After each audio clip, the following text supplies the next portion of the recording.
Sri Joseph Vijay எனும் நான்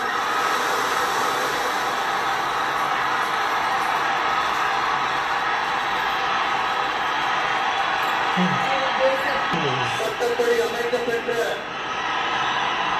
இந்திய அரசியல் அமைப்பின்பால் உண்மையான நம்பிக்கையும் பாராப்பற்றும் கொண்டிருப்பேன் என்றும் இந்திய நாட்டின் ஒப்பில்லாத முழு முதல் ஆட்சியையும் ஒருமையையும் நிலை நிறுத்துவேன் என்றும் தமிழ்நாட்டு அரசின் முதலமைச்சராக உண்மையாகவும் உளச்சான்றின்படியும்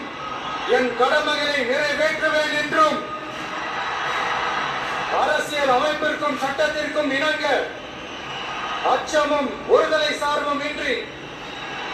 விருப்பு வெறுப்பை விலக்கி பலத